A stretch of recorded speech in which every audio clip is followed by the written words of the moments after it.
शिवांश बच्चे 10 बार लिखते थे यार, अभी शुरू करा है पढ़ाना। चलो देखो जरा क्वेश्चन नंबर 5 लिखिएगा। अंडरस्टैंड क्वेश्चन नंबर 5 क्या था? कहते हैं laser light of wavelength 630 nanometres, ये दे रखा है।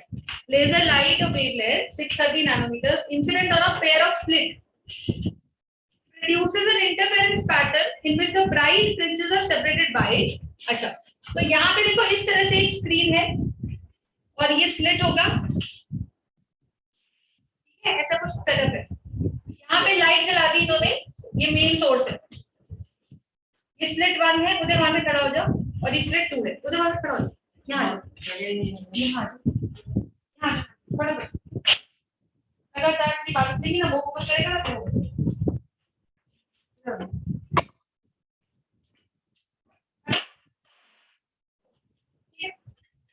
अब गर्दन ना बोलो। देखो तो दिस लैम्डा इज 630 नैनोमीटर्स दे रखा है। कह रहे हैं जी ये इल्यूमिनेट कर रहा है पेयर ऑफ स्लिट को, these are the two slits S1 and S2, ठीक है जी। कहता है उसकी वजह से यहाँ पे स्क्रीन पे क्या बनता है बेटा? इंटरफेरेंस पैटर्न बनता है, ठीक है।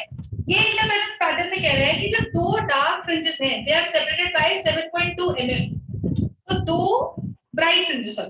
तो एक ब्राइट फ्रिंज मान लीजिए ये हो गया और एक ब्राइट फ्रिंज ये हो गया, तो दो ब्राइट के बीच में क्या आता है बताओ? एक डार्क। तो वो बोल रहा है कि दो ब्राइट के बीच की जो दूरी है ना वो 7.2 mm है। तो मैं कह रही हूँ कि जो दो ब्राइट के बीच की दूरी है वो एक्चुअली क्या दे दी इन्होंने आपको? Width of dark fringe. और हमें तो पता है कि विड्थ ऑफ ब्राइट फ्रिंज और विड्थ ऑफ डार्क फ्रिंज एक ही होते हैं। क्या होता है उसे कैसे डिनोट करते हैं? Beta is equal to lambda D by D. नहीं पढ़ा है? तो ये आपका फॉर्मूला है। अच्छा आप ही क्या कहते हैं? कहते हैं calculate the lambda of another source of laser light. अच्छा कहते हैं जी ये सेटअप था, यहाँ से लाइट 1 डाली जिसकी वेवलेंथ थी 630 नैनोमीटर, तो ब्राइट तो ये जो डार्क फ्रिंज की विड्थ आई वो इतनी है। आगे बढ़ो, कहते हैं कैलकुलेट द लैम्डा। एक कोई दूसरी लाइट है, मतलब इस लाइट को हटाकर अब कोई दूसरी लाइट लगा दी इसी सेटअप में। तो इस पूरे सेटअप में बताओ छोटा डी नहीं बदला, कैपिटल डी नहीं बदला, क्या बदला? अगली बार आप दूसरी लाइट यूज करें, उसका लैम्डा निकालो, ठीक है। क्या बोल रहे हैं? कहते हैं calculate lambda of another source of laser light which produces interference pattern separated by 8.1 mm। अब की बार दो ब्राइट के बीच की दूरी कितनी है? 8.1 mm। और दो ब्राइट के बीच में क्या आता है? एक डार्क, या दो डार्क के बीच में क्या आता है? एक ब्राइट। तो कहने का मतलब है it is trying to give you the width of the fringe. समझ में आ गई बात सब लोगों को? ठीक है जी, so that is the concept. आप देखिएगा बस अब आप लगाओ। तो बीटा 1 क्या था बेटा? जब wavelength lambda 1 D by D. Beta 2 क्या था? That should be lambda 2 D by D. Setup same है, सेटअप सेम है। इन्हीं स्लिट को you are illuminating, one with wavelength 1 which is 630 nanometers, second with wavelength 2 which is we are supposed to find out। लेकिन उन दोनों से जो यहाँ पैटर्न बन रहा है वो पैटर्न में फ्रिंज विड्थ अलग अलग आ रही है। तो आप बताओ पहले केस में बीटा 1 कितना है? अच्छा mm दे रखा है वो, तो 8.1 mm। और लैम्डा 1 कितना है? 630 नैनोमीटर। नैनोमीटर क्या होता है बेटा? 10 की पावर -9। और डी बाई डी अपने को पता ही नहीं, पर कोई बात नहीं। बीटा 2 अपने को क्या दे रखा है? सॉरी पहले वाले में दे रखा है 7.2, दूसरे केस में दे रखा है 8.1 mm। देखो मैं यूनिट क्यों नहीं बदल रही, हमें समझ में आएगा। बदल सकते थे, लैम्डा निकालना है, डिवाइड उठा के डिवाइड करो। ये तो कांस्टेंट होगा डी बाय डी। हां तो mm से mm चला गया, d से d गए थे, ये पूरे d बाय d से ये पूरा d बाय d चला गया। कैपिटल d बाय d को x मान लो तुम, तो अब तुम्हारे पास क्या आ गया? 630 into 10 की power -9 by lambda 2 is 7.2 over 8.1। Are you understanding? हो जाएगा क्वेश्चन। तो अब आप बताओ क्या कॉमन क्या है? पॉइंट से पॉइंट चला गया, 9 8 जा 72, 9 9 जा 81, तो 630 into 10 की power -9 by lambda 2 shall be 8/9। बस अब आप इसको सॉल्व कर दो। लैम्डा 2 इधर आ जाएगा बेटा, लैम्डा 2 विल गो हियर, 9 आ जाएगा इधर, 8 आ जाएगा नीचे, जो भी आपका आंसर आएगा। अच्छा 10 की पावर -9 है, तो आप सिर्फ इस पोर्शन को सॉल्व करना, क्योंकि ये जो भी आंसर आएगा उतना नैनोमीटर वेवलेंथ बन जाएगी ना। भाई 10 की पावर -9 कहाँ से आया था? नैनोमीटर के लिए तो लिखा था मैंने 10 की पावर -9। तो मैं अगर 10 की पावर -9 को सॉल्व ना करूं तो समथिंग इनटू 10 की पावर -9 मीटर्स आएगा। तो 10 की पावर -9 मीटर को हटा के मैं नैनोमीटर लिख सकती हूँ कि नहीं लिख सकती? Are you understanding? तो ये हमारा इस तरह से आपको सॉल्व करना है। समझ में आई बात? भाई देखो मैंने लिखा 455 इंटू 10 की पावर -9 मेरा ये आंसर है। तो मुझे पता है कि 10 की पावर -9 मीटर को मैं 1 नैनोमीटर लिख सकती हूँ। तो मैं इसको हटा के एनएम कर दूं ना, 455 एनएम। कोई दिक्कत है इसके अंदर? बताओ। आई यू अंडरस्टैंडिंग?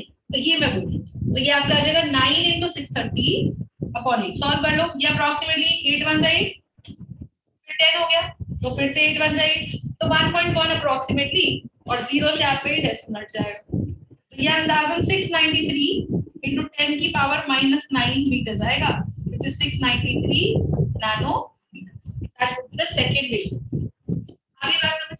और देखो ये अंडरस्टूड है कि पहले वेवलेंथ 630 थी बेटा, तो फ्रिंज विड्थ थी 7.2। ध्यान से देखो, बताओ लैम्डा बढ़ाओ बीटा बढ़ेगा तो लैम्डा भी तो बढ़ेगा, डायरेक्ट डायरेक्ट प्रोपोर्शन। तो अगर आपने वेवलेंथ यूज करी है 630 की, ठीक है, तो आपका फ्रिंज विड्थ आया 7.2 का। अगली बार फ्रिंज विड्थ बढ़ी हुई है, तो वेवलेंथ ज्यादा आनी की चाहिए, तो वो आ भी नहीं है 690 की, तो therefore your answer can be there. Are you understanding? इस तरह से हम पहचान देख लीजिए इसको। तो ये हमारे फॉर्मूला है। आर यू अंडरस्टैंडिंग बेटा? Yes, ma'am. देख लो।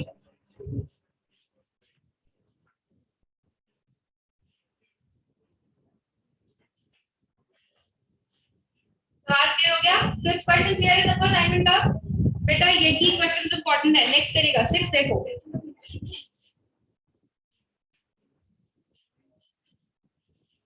बोलो कोई दिक्कत? नेक्स्ट क्वेश्चन पढ़ो।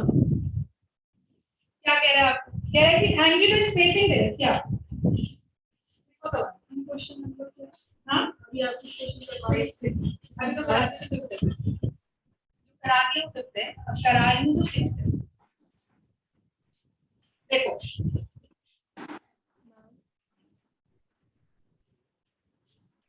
मैम एक डाउट है। हाँ जी बोलो। हाँ आपको ये कैसे पता चला कि डी दोनों का सेम ही था?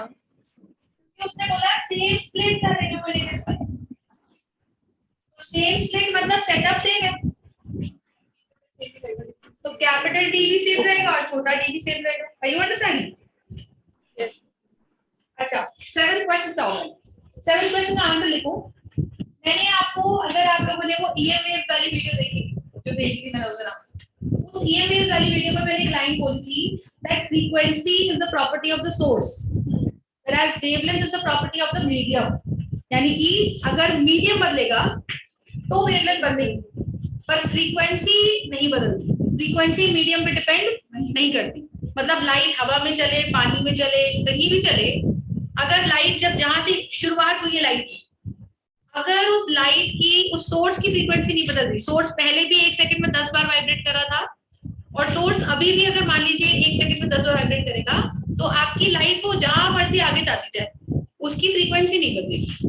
तो यहाँ पे आप देखो, मैंने सवाल 7th क्वेश्चन आपसे ये पूछा हुआ है कि जैसे ही रिफ्लेक्शन होता है, जब रिफ्लेक्शन होता है, सवाल क्या है कि रिफ्लेक्शन होने पर और रिफ्रैक्शन होने पर, दोनों ही सिचुएशंस में रिफ्रैक्शन होने पर फ्रीक्वेंसी पे क्या फर्क पड़ता है और वेवलेंथ पे क्या फर्क पड़ता है? This is I think 7th number question. What happens to the frequency of the reflected and the refracted light in case of reflection and refraction? तो देखो, तो आप देखो दोनों ही सिचुएशन में फ्रीक्वेंसी विल नॉट चेंज। क्यों?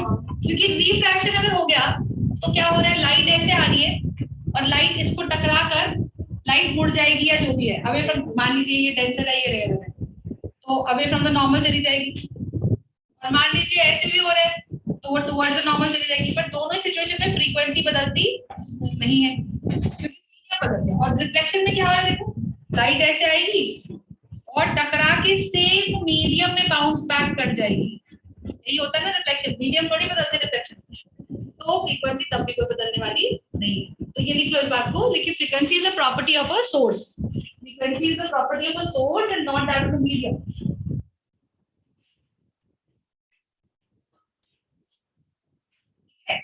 तो एक प्रॉपर्टी ये होगी।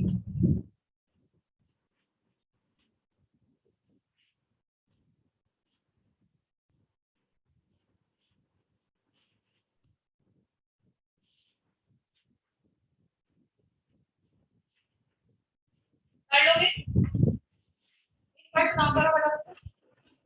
एक क्वेश्चन और करो। करो। ये मैं बोल रही हूँ, ये आपको करो। हाँ जी, हाँ मीडियम पे वेवलेंथ डिपेंड है।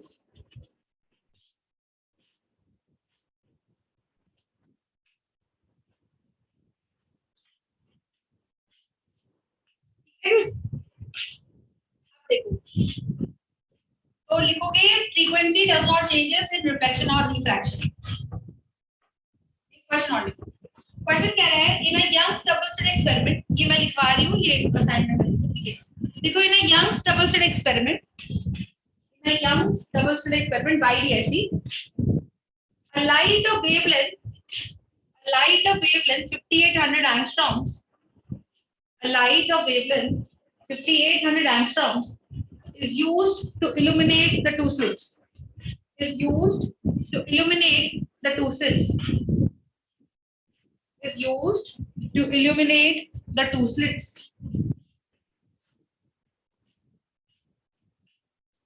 Okay. फिर लिखो the two slits are at a distance of 2 mm. कौन सा डी है ये? छोटा डी बड़ा D? The two slits are separated by छोटा डी, ये डिस्टेंस दे रखा है। दोनों स्लिट्स के बीच की दूरी छोटा डी, that is 2 mm. ठीक है जी? The two slits are separated at a distance of 2 mm. Calculate, अच्छा also, and the distance between the slits and the screen is 8 meters. And the distance between the slit and the screen is 8 meters. मतलब ये दूर, ये बहुत दूर था, लंबी सी table थी ना वो। सवाल कहता है calculate, number 1, calculate width, calculate the width of the bright fringe,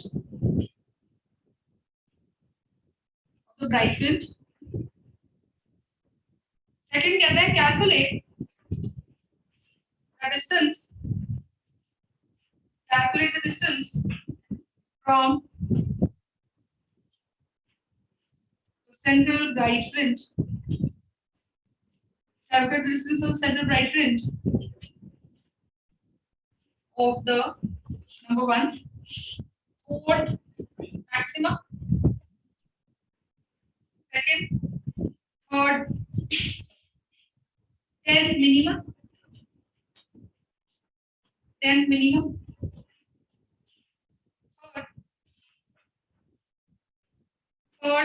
third bright fringe.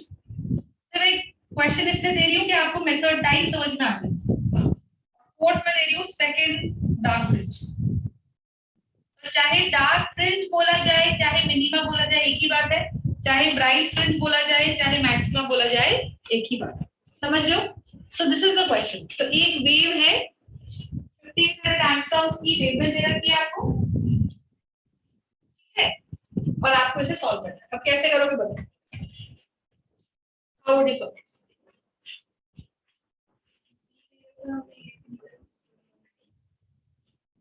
सब कुछ दे रखा है, बताओ। थोड़े से फॉर्मूले रिवाइज करो। देखो तुम लोगों ने लिखा है, ये एक्सपेरिमेंट 10 बार लिखा है सबने, बाय DSE लिखा है। जब वो पूरा डायग्राम बनाते थे, याद है कुछ ऐसा?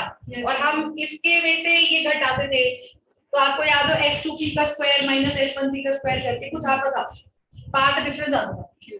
और वो पाथ डिफरेंस को हम क्या मानते थे? PD। तो वो PD सॉल्व करके बेटा कितना आता था? यहाँ से अगर आप देखो तो यहाँ से ये डिस्टेंस एक लेते थे x माइनस d/2 और एक लेते थे x प्लस d/2 का होल स्क्वायर। इसको माइनस कर कर आके क्या आता था मुझे बताओ? यहाँ आता था d square, capital D square plus इसका स्क्वायर d, तो यहाँ आता था x d/2 क्या आता था? ये क्या था? Path difference. ये हमारा आया था पाथ डिफरेंस, और इसको हम लिखते थे ब्राइट फ्रिंज के लिए n लैम्डा, और इसी पाथ डिफरेंस को हम लिखते थे 2n - 1 λ/2 डार्क फ्रिंज। ये बड़ा इंपॉर्टेंट फॉर्मूला। तो YDSE Young's double slit experiment के लिए ये फॉर्मूले काम में आते हैं। और बीटा आपने निकाला है लैम्डा d/, बीटा क्या होता है? चाहे थिकनेस ऑफ ब्राइट फ्रिंज को लो, चाहे थिकनेस ऑफ डार्क, दोनों बराबर। तो ये 3 फॉर्म नहीं है बेटा जो आपके काम में आएंगे। ठीक है, अब सवाल देखो क्या कह रहे हैं। तो आपको देखो लैम्डा पता है, आपको देखो ये पता है, हर एक चीज को मीटर में बदल लो तो ये हो जाएगा 5800 एंगस्ट्रॉम्स। तो 10 की पावर -10 मीटर, 1 एंगस्ट्रॉम मतलब 10 की पावर -10 मीटर। यस और नो? तो 5800 एंगस्ट्रॉम कितना हो जाएगा? 5800 इंटू 10 की पावर -10। mm कितना होता है? 1 mm को मीटर में बदलो, बताओ। 1 mm को आप 10 से डिवाइड करोगे तो सेंटीमीटर हो जाएगा। 1 mm would be this much centimetre. सही है? ये कैसे है? एक स्केल में देखते हो ना, 1 सेंटीमीटर में ये मिड पॉइंट होता है। 1 2 3 4 5 6 7 8 9 10 ऐसे होता है ना, 1 से 2 सेंटीमीटर में। तो 1 सेंटीमीटर के अंदर ये एक मेजरमेंट 10 mm हो जाता है। 1 2 3 4, तो 1 mm 1/10। उसके बाद बताओ सेंटीमीटर को मीटर में बदलोगे तो कितना आएगा? 1/10 centimetre would be divided by 100। तो इफेक्टिवली कितना मीटर? 10 की पावर -3 मीटर इज 1 mm। जिसको नहीं पता है ये रिलेशन होता है बेटा, 1 mm इज इक्वल टू 10 की पावर -3 mm। ठीक है, तो अभी देखो ये mm में है तो आप इसको 2 into 10 की पावर -3 मीटर कर लो। ये छोटा d आ गया मेरे पास। Are you understanding? छोटा d मीटर में दिया, बड़ा d तो मीटर में ले ही रखा है आपको, तो सब कुछ मीटर में ले आए। वेवलेंथ भी, छोटा d भी और बड़ा d भी, everything has to be bought into metres.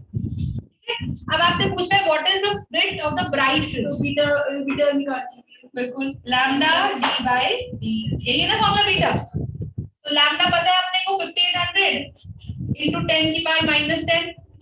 Capital D पता है अपने को 8। कैपिटल D कौन है बेटा मुझे बताओ? यहाँ से और यहाँ तक का, स्पीड तक का। और छोटा d क्या है आपके पास? 2 into 10 की पावर -3। सिंपल सॉल्व कर दो, दैट्स योर आंसर। आ जाएगा। फिर देखो क्या कहता है, कहते हैं from the central bright fringe. देखो ये स्लिट 1 थी, ये स्लिट 2 थी, तो सेंट्रल ब्राइट फ्रिंज बन रहा था कहीं यहाँ, बन रहा था। हमने बोला था कि हम क्या निकालना चाहते हैं कि भाई मान लो इस P पॉइंट पे पहला ब्राइट बनता है, तो सेंट्रल ब्राइट फ्रिंज से हमने इसका x निकाल दिया था, याद है?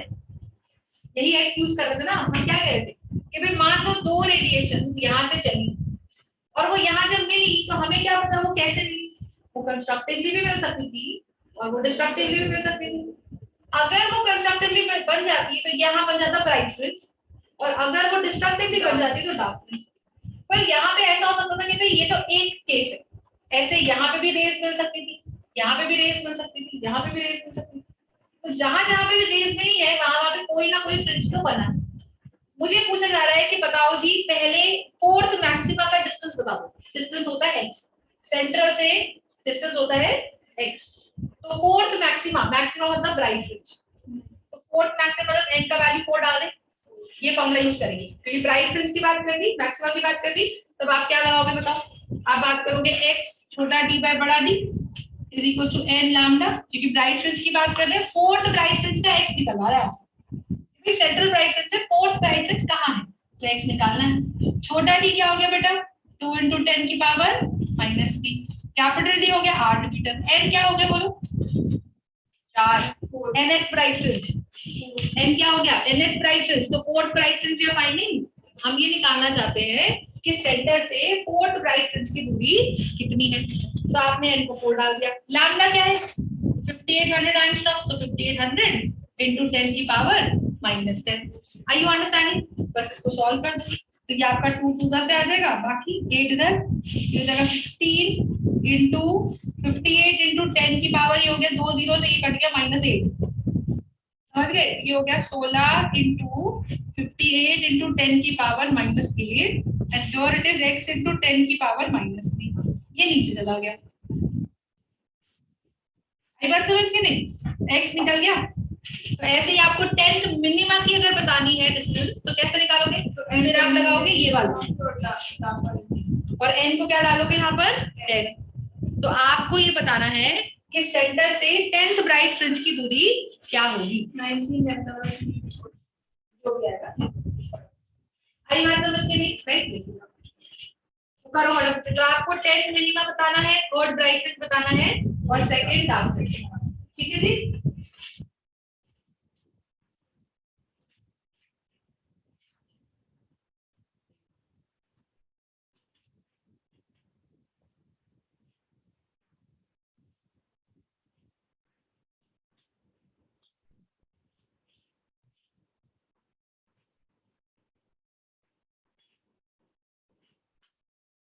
सवाल हो जाएगा। अब आप बताओ, आपसे पूछ रहा है what is the distance from the central bright fringe of the 10th minima. मतलब यहाँ से पहला मिनिमा, दूसरा मिनिमा, मतलब पहला डार्क फ्रिंज, दूसरा डार्क फ्रिंज, तीसरा डार्क फ्रिंज, चौथा डार्क फ्रिंज, करते करते 10वां डार्क फ्रिंज। 10वें डार्क फ्रिंज का डिस्टेंस सेंटर से है, वो हमें निकालना है। तो डार्क फ्रिंज की कंडीशन ये हो जाती है। फिर आपको एक्स निकालना है, छोटा डी फिर से पता है, कैपिटल डी पता है, एन पता है 10, लैम्डा भी पता है, सब डाल दो, सॉल्व कर दो। ऐसे ही आपको ब्राइट फ्रिंज के लिए पूछ रहा है, अब इसके लिए कौन सा फॉर्मूला लगाएंगे बेटा? उसके लिए कौन सा लगाएंगे इसके लिए? x d by d is equals to n lambda, क्योंकि ब्राइट है। और डार्क के लिए फिर से क्या लगाएंगे? You understand? फटाफट डालो, फटाफट से वैल्यूज डालो और कैलकुलेट करो, फिर आगे करो। ऐसे को समझ में आ रहा है बेटा?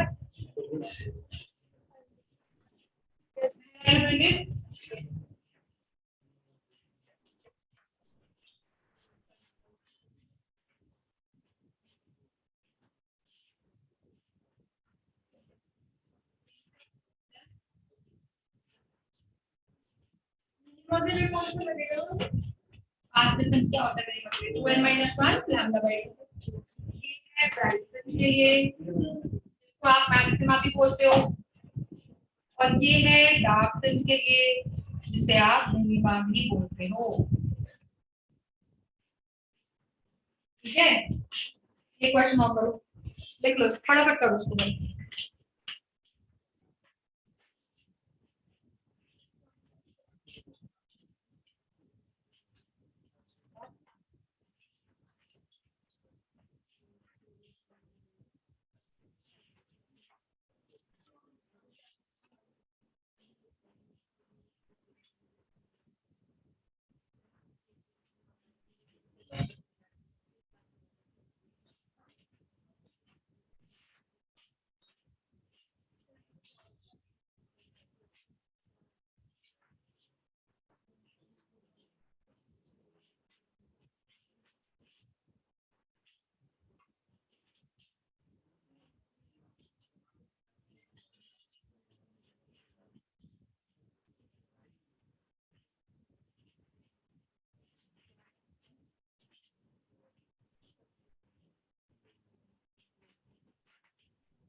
ठीक है, हो जाएगा ये वाला क्वेश्चन अभी।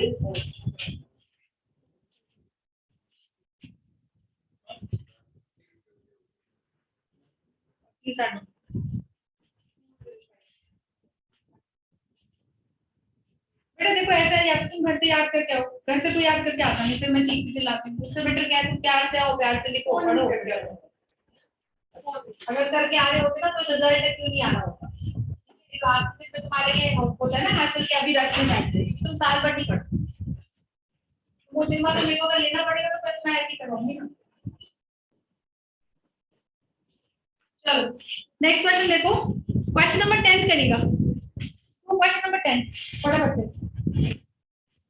क्वेश्चन नंबर 10 करो। कहता है beam of light consisting of two wavelengths, ठीक है, 800 nanometer, 600 nanometer, is used to obtain the interference fringes on the screen placed 1.4 meters away in the Young slit experiment. If the two slits are separated by 0.28 mm, calculate the least distance from the central bright maximum where the bright fringes of the two wavelengths coincide. Now, very very important question. देखो क्या कह रहा है।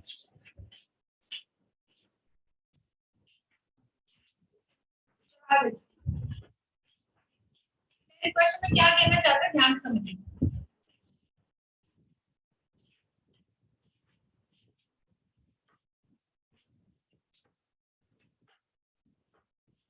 ये question पे star मार लो। 10th question, this is a very very important question, आया हुआ क्वेश्चन है ये कई बार।